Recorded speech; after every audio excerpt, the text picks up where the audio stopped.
Guys, it's another day down here and we are starting it off strong by testing out some DVD VCR combos. This is all part of our goal to get every single thing in our death pile listed before we buy any more stuff, which we've already sort of broken that rule because we have bought some more stuff. But I'm going to be taking that stuff that we've recently bought, putting it in a reserve pile that is only intended to be used after we get through everything in our death pile because I don't want to go to that stuff yet. It's too easy to do and it's going to distract me from all the stuff that we need to get listed. However, you'll notice right now that we are doing a little bit of testing. I've got two systems that we want to get tested right now, both probably about $60 to $80 units. We're going to go ahead and see if we can get those guys working, listed on eBay, and then we'll see what else is in store for today. So I've got this Toshiba system right here. This is probably a $60 to $80 unit right here. The one behind it's actually a little bit more valuable, but what's the problem I'm having here is that, there it is right there. It's giving me an error when I'm using the DVD side, which probably means that the reader might be gone, which is a big problem. We're going to try another disc here just to see if it's perhaps just the movie that we were using. The VCR side worked great. Obviously, if we don't have both, that kind of eliminates the value of most of the unit. However, we are going to go ahead here and try another CD or DVD and see if that works. Okay, so I did just put another disc in. We're still getting the error thing here, and I did even try to spray it with some compressed air, but that is not working. Unfortunately, this is not something that I was able to test in the store. I suppose I could have and seen if I got that symbol there, but it's too much of a pain when you're at Value Village to get a TV that's working, then find an RCA cable, then find a DVD or a VHS tape, then hook this guy all up with all that stuff to see if it actually works. So it's just not worth the time, unfortunately, for me there. It looks like I did make a bad call, though, on this one, and it is not working. It does still say that it's reading up here. I'm going to wait and see if we get that error again, or if by chance this disc just happens to read. But otherwise, this disc or this unit will just be listed with the VCR side working only. On to the second unit now, and as you can see, it actually is now saying that it's playing, and we should see the DVD come up here in a second. It did just say that it was loading in. So either way, it does look like this one might be working. Wait a second, this one just said that the disc could not be played. Do I just have a bad disc here? Perhaps. Actually, that is very scratched. Maybe I just have a bad disc. This is the disc that came with it. Now, I think this is actually a CD perhaps, but let's go ahead and put it in here anyway and see if that one will work. We've got it going closed now.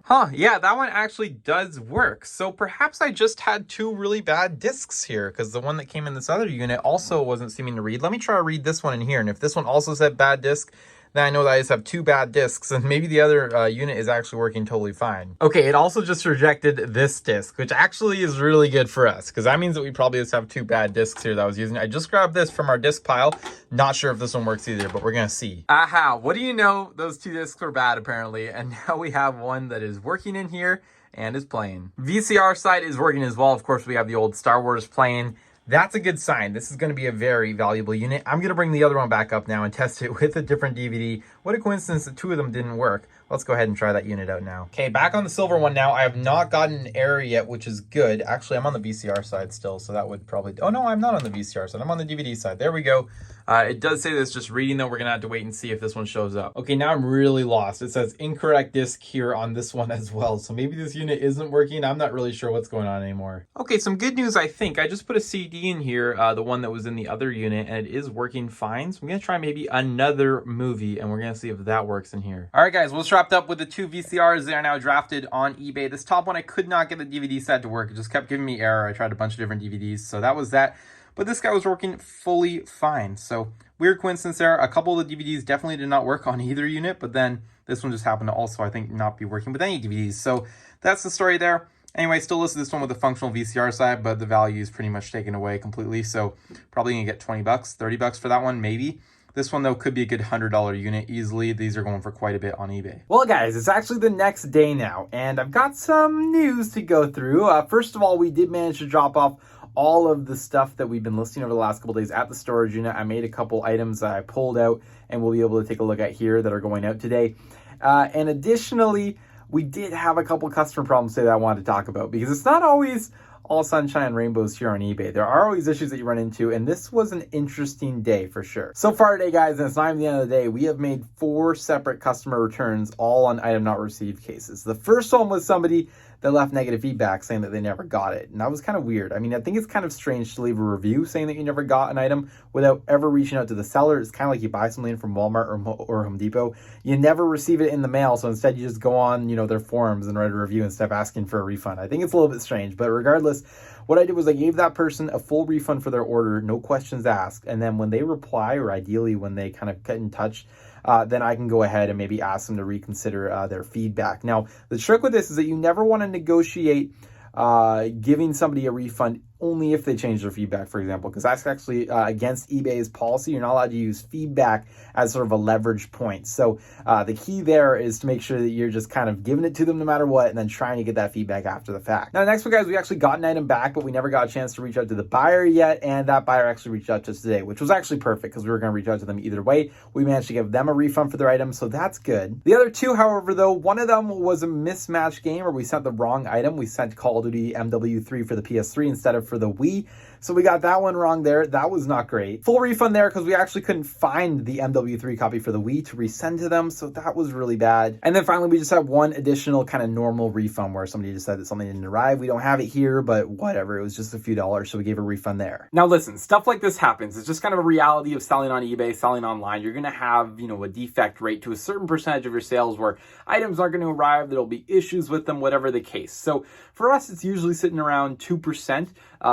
Maybe 1% of like actual issues where maybe like people actually didn't get a game or we get it back. And then the other percent is maybe just like crazy customers. Maybe they're trying to scam us. Maybe they're whatever. But it happens. It's part of the business and you have to build that into your margin. But it was unfortunate to see 4 items that we had to refund today. That's not quite normal, but it happens and we're just gonna have to move on. Okay, something else weird that's going on. I did sell one item that I can't find right now, and unfortunately I don't have a second copy. I'm hoping that I don't have to cancel that order, but it's supposed to be a game, the Da Vinci Code for PS2 in V39 back there, and we can't find it. So here's the bin that it's supposed to be in, and as you guys can see, it is not in here. I looked a couple times just to make sure I'm not going crazy, but it's not in there. So I checked the surrounding bins. I checked V40, I checked V38 or whatever it is, and I couldn't find it in there either. So maybe this was one that was like returned to us or something, and we ended up relisting it somehow. I'm not even sure how this happens, or perhaps when we were listing it, we put it in the wrong bin.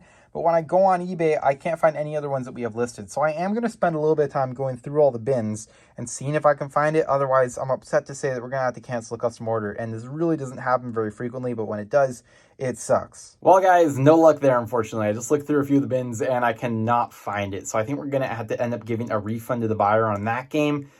I don't know. I might wait till tomorrow morning to do it and just give it like one more thorough look through and really see if I can find anything. But as of now, we don't have this game. Anyway, with that all said, we are still going to have to go through some orders that we sold. So let's go ahead and take a look at those. Okay, guys, so I'm just packing up a couple quick orders here. We sold one item here, which is this pair of Yves Saint Laurent shoes that are in this box. Sold for $100 plus shipping on top. We also sold one copy of Halo 4. We sold one copy of NBA 2K13. And then we sold a lot of Skylanders, which we just listed the other day for like 20 bucks. So that's all going out today. I can't remember if I showed you guys this. This was a pickup that I made the other day at Value Village, which I thought was pretty cool. Now it's old, mind you, but still to find a MacBook Pro at Value Village is always fun. This one was listed at $89.99. I did have a 15% off coupon that I was able to use with this, so I got a little bit of a discount on it. When you open it up though, it is in like very nice condition. As you can see, it's a MacBook Pro. This is, I believe, the 2009-2010 model, but it does have a lot of port options here, and some people are a fan of these quite a bit. They do run, I think, relatively well. This one in particular, I can't remember if it's a Core Duo or if it has the i5. I just booted it up at the Value Village. It came with the charger here, and I was able to give it a quick test. It looks like it just needs a fresh install of an OS, which we should be able to do very easily. So I'm excited for this, and this should be an easy $200, $250, maybe even $300 tops on this item. So yeah, pretty exciting. This is the second MacBook that we actually have here right now that is not listed, which is really bad. I need to get on these things. They're just sort of like a hassle, and I feel like there's always better things that I can list. Or maybe not better things, but easier things, I should say. So I tend to avoid listing these, but I have sold a few in the past, and they sell well, obviously. Apple stuff sells very well. So we're going to go ahead and have to get this guy listed very soon. However, I had to say that is not the goal for today. What the goal is today is to get some books listed. You guys might remember this massive pile of books that we got from the mystery box lot that we purchased. Well, they're still here and they need to be listed on eBay. However, you will also notice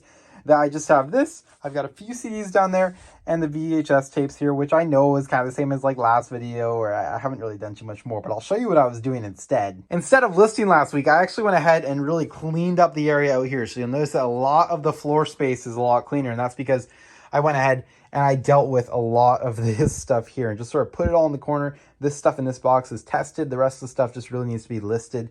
And this is going to be my goal to kind of tackle over the next week or two. And we're going to try to get all this stuff listed on eBay. Once it's listed, we should be able to make some really good money on it. And we'll also have cleared out our entire death pile. Anyway, I spent so much time cleaning down here. There's boxes still everywhere and things that still need to be cleaned up. But we did make some good progress. Regardless, I want to now move on to these books and try to list them. I've never really listed too many books before on eBay, and it's something that's always kind of fascinated me because I like things that I can do in bulk and consistently, and DVDs, books, CDs, video games, they all seem to be things that sort of fall into that category. Now, the one interesting thing you have to remember about books is that they're not going to be going letter mail. Like, these things are too big, too heavy, it's just not going to happen. So I'd be interested to see what the sell-through rate is and how the sales are for them in Canada, knowing that the buyers are going to be paying up for them. Regardless, let's get this up on the table, take a look at what we have, see if there's some value in it, and try to get these guys listed on eBay today. So I got a few of them pulled out on the table here now, guys, and we can take a quick look at what we're dealing with. So we've got some soft cover, just like regular old books. These ones aren't going to be worth anything. I already know it, but maybe if we can get $5 a piece for them. I'm tempted to lot them up, but I feel like just for the sake of it and just for a test, I want to lot them individually or sell them individually and see how the sales go on them. We've got a couple like other, I guess these are more just soft color, kind of like children's books maybe. So we're going to go ahead and list those guys separately. This is one of the kind of textbook things I got. Now there's actually quite a few of them here, and obviously I'm going to have to describe things like this little crease here in the side and things, but I think I'll just come up with another general kind of outline for a listing description that we can use. Finally, though, I got these 3 books here, and these are all by the same author. So I know that, you know, in the past videos I've watched on YouTube and things will suggest lotting things by an author. So I'm going to put those 3 together as a test like that. And really, finally, here we do actually have a couple hardcover books. So these ones should be the best sellers or the most expensive ones, I'm imagining. I don't know if you guys would recognize any of these titles, but I'd go ahead and show you there just in case you know anything about them.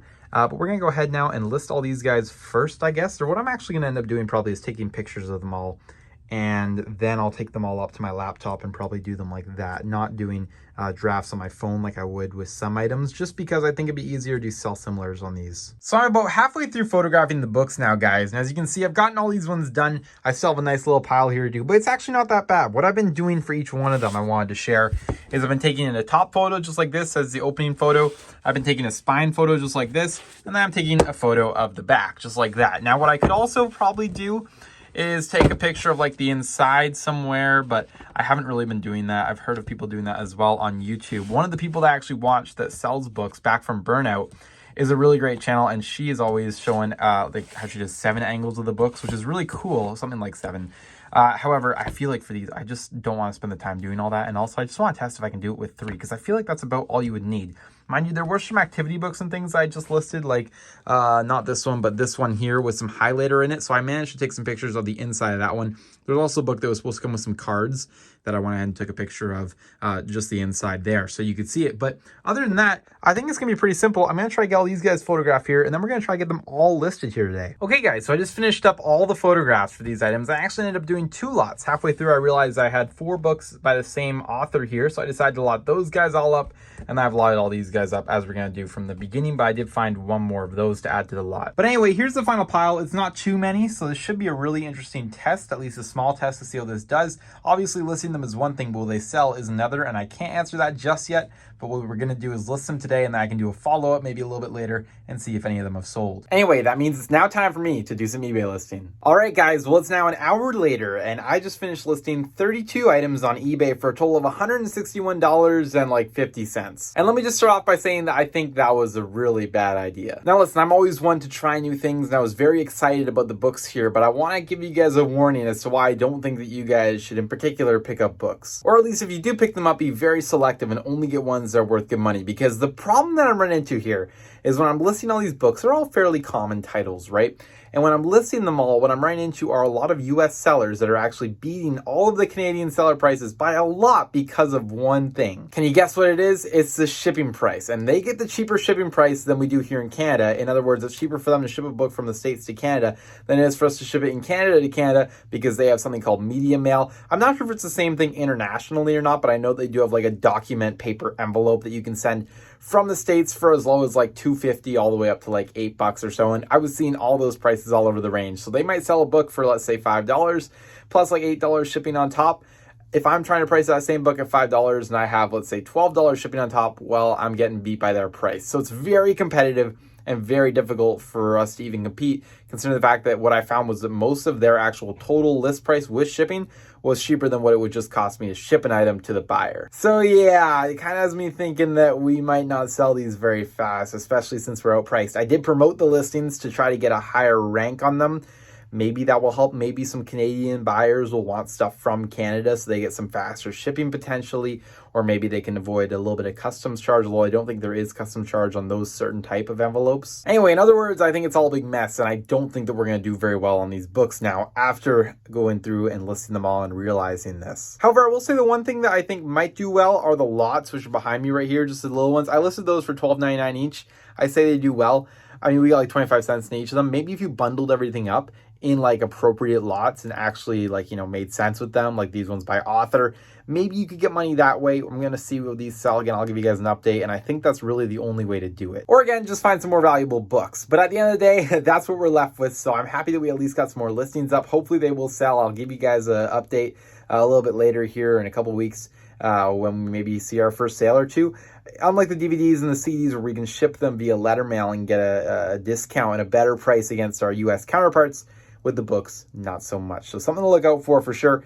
Anyway, with that all said, that is going to actually bring today's video to an end. I have run out of time again, but I have lots more good content coming for you guys. We are working through the death pile. We have so many things coming in terms of new inventory, which is very exciting. So hopefully you guys stay tuned for that. If you guys enjoyed this video, be sure to go down below and smash the like button on it. It helps out with the YouTube algorithm like crazy. You guys don't even know it. Leave your comments down below. Any questions, suggestions for this kind of stuff. Maybe do you sell books? What do you do if you sell books in Canada? And how do you beat the US competitive prices? Subscribe to the channel if you're new, and I will see you guys all in the next video.